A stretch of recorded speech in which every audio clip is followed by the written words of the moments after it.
Hey, what is up guys? Welcome back to Life on the Wrist. Hope you guys are doing well today.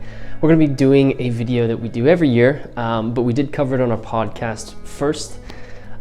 We are going to be talking about some of my favorite watches that we were able to curate for the Life on the Wrist store this year. These are watches that I think really stood out from the bunch that we were able to find and obviously find new homes for.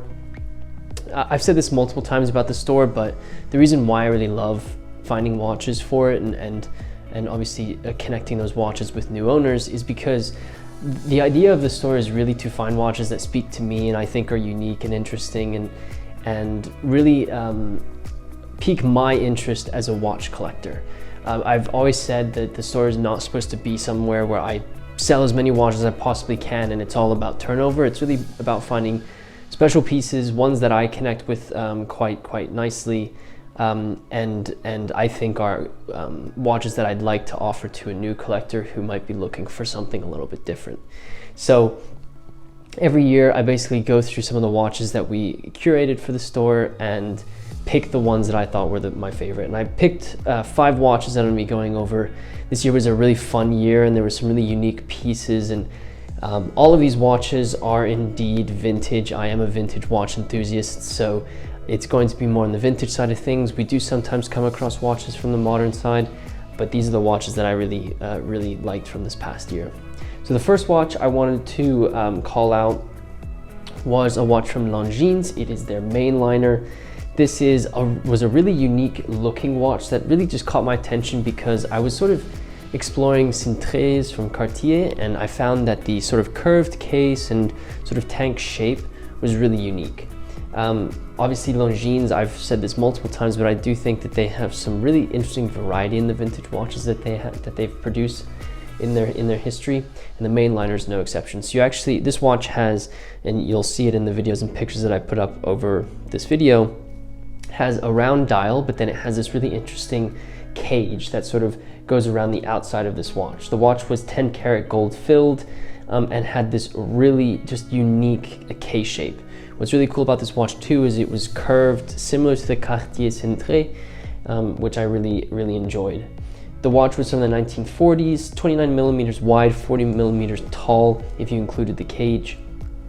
Had a really nice patinaed dial, which was showing age quite nicely. It did have a little spot at 3 o'clock, but I don't think it sort of took away from the whole vibe of this watch. Applied gold hour markers as well as the Longines logo. And then it had a sub dial at 6 o'clock. I really love this because I think this watch for me spoke to the variety that Longines produced throughout their history. And it was just something different. You know, sometimes you see the same old watches on people's wrists, like nothing against these watches, but you always see, you know, Rolex 1601, Rolex 1603, 1803, Omega Seamasters, like nothing wrong with them, but it's nice to sort of have something that's a little bit more unique.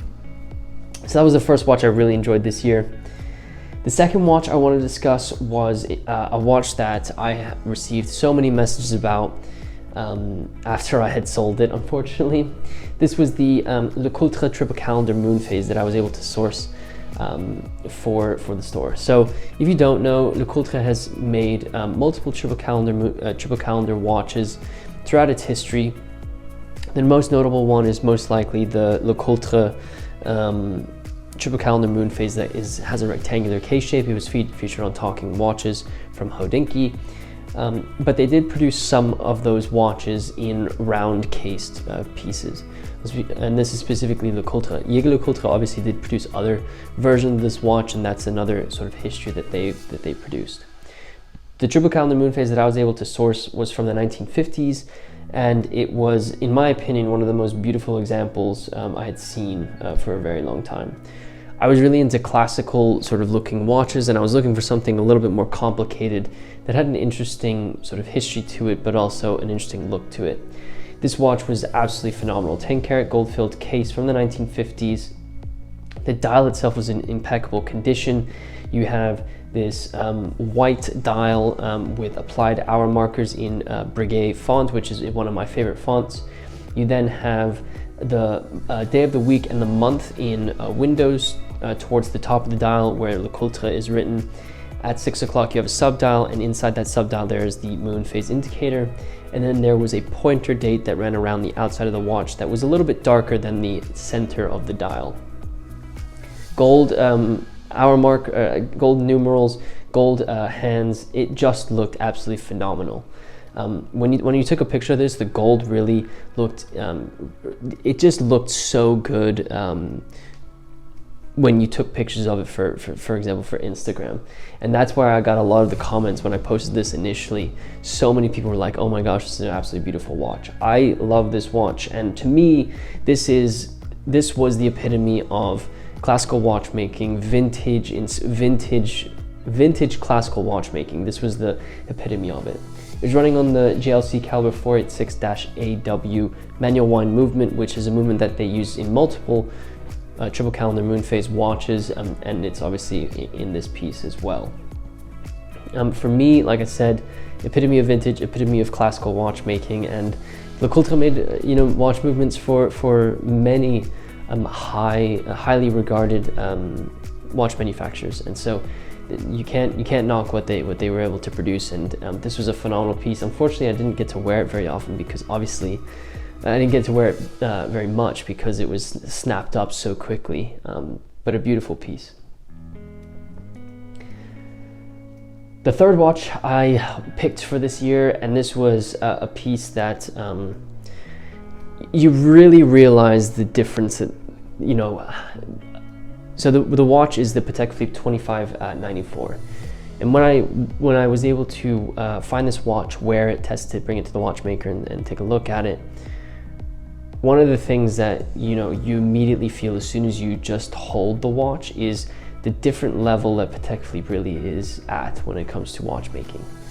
The watch itself is a 2594, oftentimes nicknamed the Disco Volante.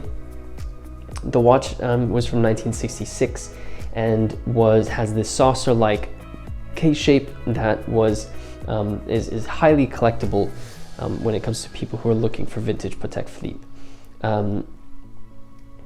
This one, the 2594, had multiple different sort of bezel finishings to them. Some were sort of completely smooth. This one had a milled bezel that was not something I had seen very often sort of through my research of the 2594, which I thought was quite cool. The watch itself was an 18 karat yellow gold and had a completely very simple dial, hour markers, and an hours and minutes hand. It came with everything, incredible condition of the case. It was sort of getting this sort of aged hue to it, which I really liked. Signed crown, just absolutely phenomenal watch. The movement itself was the manual wind 23-300, which is regarded as one of the best in-house manual wind movements that's made up of 10 lines.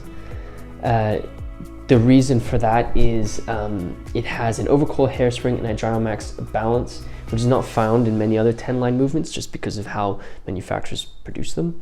And so the accuracy of this watch was just crazy. From 1966, this watch was probably keeping the best time out of all of the watches that I'm going to speak to about right now.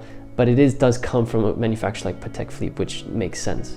But one of the things I said before was the fact that this watch seriously was, when you put it on your wrist or you changed the time or you wound the watch, you really felt the incredible quality that Patek Philippe makes in their watches, even for something like this, which is a manual wind, non-complicated piece, time-only piece. And it was an absolute pleasure to be able to find this watch to teach you, those who read our website and watch our videos and listen to our podcast about this watch. It was just a real honor to have found this watch, had it on our store, been able to educate upon it and get it to a new owner. What was really cool about this watch was this was the first Patek Philippe that the new owner purchased, so it was kind of nice to be part of that story for that individual. Hands down, though, one of the extreme highlights of the 4 years that Life on the Wrist has been about, but also just this year is a real highlight. The fourth watch, the penultimate watch, is a watch that I've spoken about a ton on this channel, and I've hopefully championed a little bit and you know, converted some people to realize that the LeCoultre Memovox is one of the best values that you can possibly get in vintage watches today. This watch that I was able to find was a LeCoultre from 1964. It's a Memovox, so it's an alarm wristwatch, 2 crowns, gold case. It was literally a beautiful example. Being that I had spoken about it a lot, it was kind of strange that I hadn't found one for our store. I had mentioned in those videos where I've spoken about this watch, though, it is hard to find these watches in good condition with all original parts. But they are out there, and you just have to make sure you do your research on it. I was able to find this watch, which was a 10 karat gold filled cased watch, 34 millimeters in diameter. Obviously it has the sort of a dial and then a center disc that house the alarm function. Sort of a goldish hue to the dial. It was actually aging quite nicely, and had a triangle pointer for the Memovox alarm function. Hours, minutes, seconds, and then the alarm function was the complications that it had. It was running on the caliber K814 manual wind movement, so it wasn't the original, but a good iteration of this watch, and manual wind movements. I love manual wind. I prefer it to automatic, so it was nice to sort of get this one. But a phenomenal example of this watch, excuse me, of this watch. I think one of the things I wanted to make sure was, if I was to present this watch on our website, I wanted to make sure it was an excellent example that I stood behind. It wasn't anything, you know, both crowns are original, you know, great condition of the watch, alarm function worked perfectly. I wanted to tick all those boxes to make sure that I was presenting the highest value for the Memovox, because I have spoken about it a lot. I still stand by it. It's one of the best watches that we were able to find for the store, and one of the best watches out there. So a really great watch to sort of close the story on how much I've spoken about this watch over the last 4 years. Yeah, it was really fun. The last watch I wanted to talk about was a chronograph from Omega. It was the Omega Chronostop that we were able to find sort of towards the end of the year. The reason why I want to talk about this watch is I think there are certain chronographs that people go for, especially when it comes to Omega. It's mostly the Omega Speedmaster, but the Omega Chronostop is something that's a little bit more under the radar.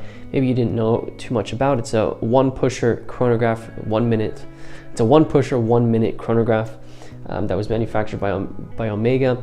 It was supposed to be somewhat of a more affordable chronograph in their lineup of watches. And what was really cool about that is they were able to sort of play around with case designs, dial colors, all those types of things that you can kind of have a little bit more fun with, besides, you know, without sort of disturbing a main line of watches that have sort of remained constant throughout its history. So it was really fun to get this watch. It was manufactured in 1968, and this version was the 145.009, so it had a slate gray dial, orange chronograph hand with an orange Omega logo, applied hour markers. It looked really, really phenomenal, with a nice sort of racing outer ring to it, which was really cool.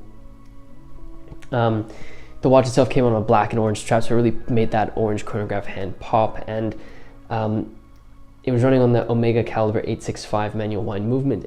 Great condition, signed, crowned. It was just a really great example of this watch. Stainless steel case, which I thought was also quite nice. It was sort of an ovular case, so it fit your wrist quite nicely. It was 34.5 millimeters in diameter, but it was a little bit longer, and, you know, 34.5 wide, but it's a little bit longer because it came in an ovular case. I really loved it. Great condition, stainless steel, and I think it just shows, like, if you do a little bit more research into some of the brands that you're interested in, you can find some really interesting pieces like this Omega Chronostop that I think really show the depth that you can get into with this hobby. It was a phenomenal example, and it was really fun to wear. I love chronographs. It's my favorite complication, and so a mono pusher or one pusher chronograph was nice to have as well. So really enjoyed that piece as well. So those are the 5 pieces. If I was to order these, it's a tough order, but I think what I would probably go is The Patek Philippe is number 1. The triple calendar Moonphase from LeCoultre is number 2. I'd then go the Memovox, the Mainliner, and then the Chronostop. That would be my top 5 order of those watches. But I'd love to hear what you think. What one of these watches was your favorite watch from this year? I'd love to also hear if I missed any pieces that you thought should have been included in this list. I'd love to hear that as well. But let me know of these 5 which one you enjoyed. I'll put links in the description of this video as well as in our article for you to go ahead and check out these watches. Unfortunately, they are all sold, so I don't have them, but we do have obviously listings where you can see some pictures and read a little bit more about them. There will also be links to all of the articles that we wrote for these pieces, so you can check those out as well. It was a phenomenal year. I've really enjoyed it.